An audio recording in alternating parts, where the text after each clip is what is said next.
Ray Foley, what's up, Ray? Shave your knuckles for justice. This is the day they screw them. It's why we don't have paper ballots, period. The convention won't seem so drastic. Ray, you might have a very accurate, a very good point here. Oh, yeah, they weren't giving us receipts here in California. Nope, I got those no receipts. machines. They weren't giving you receipts. They were like, yeah, no receipt. I'm like, oh, great. Okay. I did a ballot by mail. I didn't get a receipt. Yeah. See, I didn't get in time for the ballot by mail, so I did the machine thing, and I went to the polls, and I talked to the attendant, and I'm like, how's it going? And she was like, half the machines failed today. That was just today. Yep. And that's been going on since day one. And I was like, yeah, this wasn't the smartest move. I was like, I know you have nothing to do with it. You're just someone volunteering your time. And she kind of looked at me like, she's like, yeah, I want to have this conversation with you, but I can't. I'm not allowed. But yeah, you're right.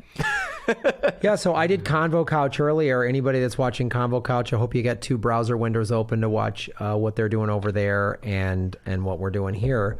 And Fee is out there on the ground reporting, and they were talking about long lines, machines not working, and we have a completely broken system. Oh yeah, I mean, I went yesterday because I was able to, I was doing wedding errands, so then me and my fiance both went and voted, and I mean, we kind of saw it. I mean, our line was not that long because it was Monday. And it was like middle of the afternoon. But, I mean, a lot of the people there were frustrated. This one lady, she was like, this is the 3rd place I've gone to try to vote today, because one place the Wi-Fi crashed, one place the machines were down, another place, these machines, we never tested them. And all of the beta testing that they did, which wasn't like an actual test live, it was like a contained thing, it failed everything. Every single thing it failed. I mean, you can read the results and it's just like, well, these can easily be tampered with. You can kind of open them, do whatever you want. A polling worker can manipulate any data they want to. A citizen probably could too, but we might catch them. And yeah, everything about this totally sucks. We should do it for 2020. Yeah, it's just unbelievable. And there's 3-hour lines and stuff like that. And I applaud people going out and voting but it's really going to come down to what we do. We have to have a reaction to this. We have to have a legitimate reaction. We can't just go, oh, the system's broken, because we have to. I mean, Pasta was talking about this, Alex Padilla, the Secretary of State, and the people in charge of this, we need to have them fired. Big time. We need to really come down hard on them, and we need to just start really saying you're done. And we need to scream about this stuff. Yeah, we need to scream about this, because this is our democracy and this is what is happening. Mm-hmm. And it's designed. They want people to go off. I tried to go, but I didn't have the time. It's exactly what they want. I mean, that's why whenever people, and I know some people like they don't vote and it's a principle, and I disagree with you. Yeah, I understand where you're coming from, but I disagree with you. And because you staying home is exactly what they want. You're letting the ruling class win. When you say, elections don't do anything, so many corrupt things, so many things that don't work. But I always talk about ballot measures. First, if you're coming into it, if you're coming into it thinking the president's going to make these sweeping changes and one person is going to wave a wand and everything's changed, well, your view of our system is already, you're starting from a flawed place. So then you're like, well, that won't work because one person, what are they going to do? It's like, well, I look at the ballot measures. We have recreational marijuana is legal in this state. Mm-hmm. 15 years ago, roughly, we passed medical marijuana. Then about 9-10 years ago, maybe, we tried recreational marijuana and it didn't pass the first time. But we reworked it and got more people involved or whatever. There was a lot of money blocking it. The illegal pot farmers in Humboldt were blocking it. The wine manufacturers were blocking it. All these people were blocking it the first time. So they got smarter. And the citizens of California voted for this thing, right? Which is increasing revenue in the state of California. The citizens of Colorado voted too. And Colorado has seen amazing financial changes because of the tax revenue for that. Well, we had a movement for a public bank here in California. Yes. And yes, on the ballot in June, it did fail. It didn't pass. But because of that, we also had some policy come through that now we have licenses out there for 10 public banks in the state of California. And it's up to the cities to make it happen. So that movement is still alive and well, and it's still moving forward. Same with rent control. That did fail in the midterms as well, which was very disappointing. But, we're still fighting that fight. There's still tenants unions all over the city, and more of them are having a big foot in the door with city councils, both in Los Angeles and Glendale and Pasadena, where I live, and so on and so forth. So, Well, that's what happened with recreational marijuana. It failed the first time. That actually motivated people to get more organized and to get it done. So that's what you do with public banking. That's what you do with rent control.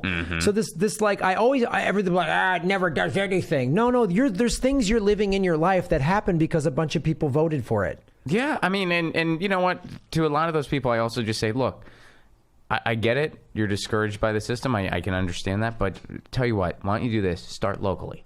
Yeah. So show up to a local election first. Like I'm not going to tell you to vote. If you really don't want to vote for president, that's your choice, whatever. Right. I disagree with you. I think you should. But if you don't want to, all right, well, start local first. Just do that. Just start local. Like maybe there's an ordinance you care about and you show up and you punch the ballot for it. And then maybe keep going. We voted 2 years ago for Measure M in Los Angeles County, which was about, I forget what it was, but somewhere in the neighborhood of about $500 million allocated to deal with homelessness. Because in the last about 4 years, the homeless population in Los Angeles has gone from 25,000 to 36,000 people. That's like a 40% increase, right? So, and I remember when it passed, a comedians can be pretty cynical, was like, oh yeah, that'll help. And I go, so what should we do? Nothing? Do nothing? If that $500 million gets that number cut in half and gets us under 15,000 people homeless, well, it's still not fixing it. You cynical fuckstick, shut your fucking stupid mouth. I hate your fucking apathetic stupidity, you fat-headed moron. So what did they say to that? I mean, that was a fair rebuttal. I go, so we should do nothing? I go, these are people's lives. So if we just get 5,000 people off the streets with this Measure M. We've improved 5,000 people's lives. It's better for all of us in Los Angeles. Less tent cities, less waste in the streets, all of this stuff.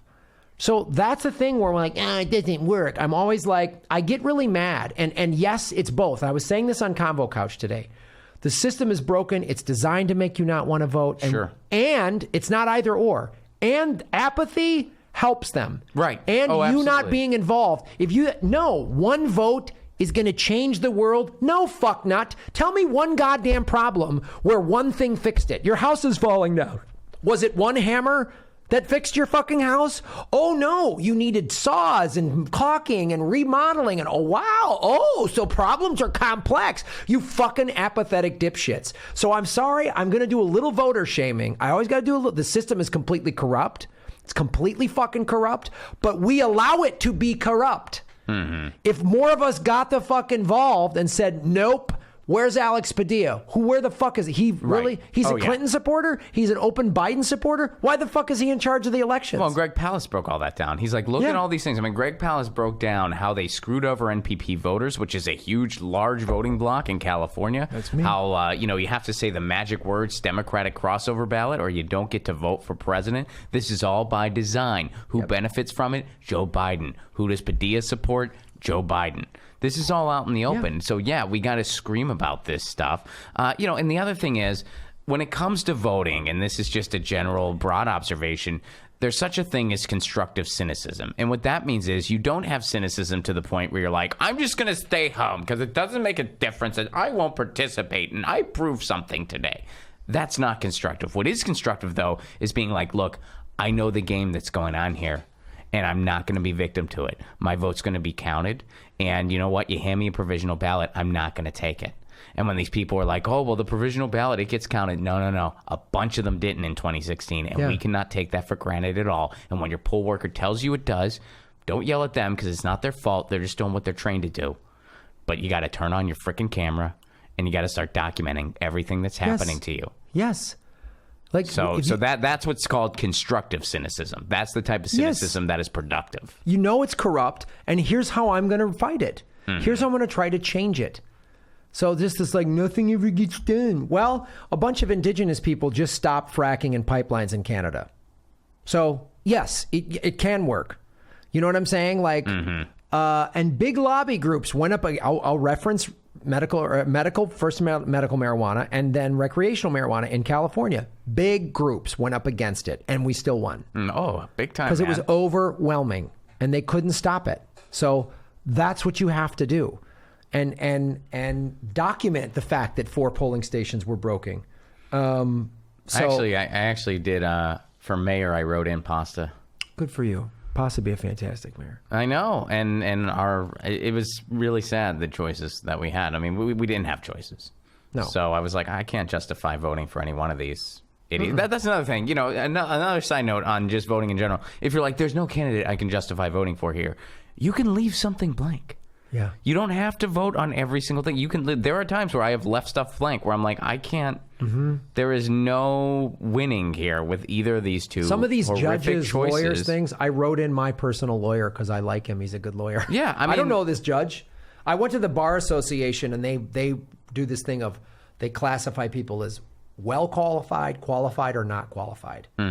So in any category that had a not qualified, I just didn't vote for that person, and I voted for the well-qualified person over the not qualified person. There you go. There's the L.A. County Bar Association put that out there, and a friend of mine that's a lawyer sent that to a bunch of people, and I said that was really helpful. That's pretty cool, man. It was very helpful. I leaned on the DSA voter guide for a lot of those. That was like the guide I kind of went to for a lot of those ones. And that's great. And a lot of the unopposed ones, I was just like, well, if I don't know you, I'm just not going to vote here. Like, I mean, you're going to win because you're unopposed. All of the unopposed, I wrote someone in. Oh, did you? And I didn't write in Mickey Mouse. I wrote in a legitimate person. Okay. Like, and I just, because I'm like, you don't get it handed to you. All right. No, I'm with you, man. All you gotta do is just vote didn't for yourself, and you won. So I'm just like, you know, like, you don't play the Super Bowl alone. You gotta play. So I just always, when I see I'm like, it ain't gonna be contested. It's not gonna be uncontested. You're gonna have to.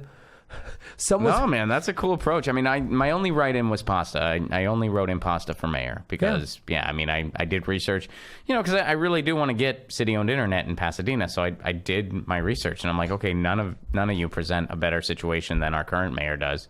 So and pasta would give you municipal broadband. Pasta would freaking listen to me. Pasta would listen to me big time. I'd show up at that dude's house if he didn't listen. Yeah. So yeah. So I wrote him in for mayor.